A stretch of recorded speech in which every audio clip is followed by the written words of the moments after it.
ചരിത്രത്തിലെ ഏറ്റവും അപകടകാരിയായ പരീക്ഷണമായിരുന്നു അത്. വെറും ഒരു സ്ക്രൂ ഡ്രൈവർ ഒന്ന് തെന്നി മാറിയപ്പോൾ ആ മുറിയിൽ ഉണ്ടായിരുന്ന ശാസ്ത്രജ്ഞന്റെ വിധി മാറി മറിഞ്ഞു.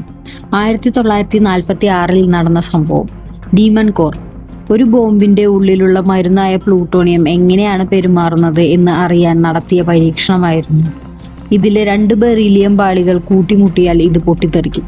ശാസ്ത്രജ്ഞനായ ലൂയിസ് ലോട്ടിൻ ഒരു സ്ക്രൂ ഡ്രൈവർ വെച്ചാണ് ഈ പാളികൾ കൂട്ടിമുട്ടാതെ പിടിച്ചു നിർത്തിയത്. ഇതിനെ ടിക്ലിംഗ് ദ ഡ്രാഗൺസ് ടെയിൽ എന്നാണ് വിളിച്ചിരുന്നത്. പക്ഷേ സ്ക്രൂ ഡ്രൈവർ തെന്നി മാറി. ആ നിമിഷം പാളികൾ കൂട്ടിമുട്ടി. മുറിയിൽ ഭയങ്കരമായ ഒരു നീല വെളിച്ചം നിറഞ്ഞു. ഒരു വലിയ ചൂടുകാറ്റ് അവിടെ വീശി. സ്ലോട്ടിൻ ഉടനെ അത് തട്ടിമാറ്റി ബാക്കിയുള്ളവരെ രക്ഷിച്ചു. പക്ഷെ വൈകിപ്പോയിരുന്നു. ആ ഒരു സെക്കൻഡിൽ അദ്ദേഹത്തിന്റെ ശരീരത്തിലെ DNA മുഴുവൻ റേഡിയേഷൻ കൊണ്ട് നശിച്ചിരുന്നു. 9 ദിവസം നരകിച്ച് അദ്ദേഹം മരിച്ചു. ഇതിനു മുൻപ് 1945 ഹാരി ഡഗ്ലിയൻ എന്ന മറ്റൊരു ശാസ്ത്രജ്ഞനെയും ഇതേ കോർ കൊന്നിരുന്നു.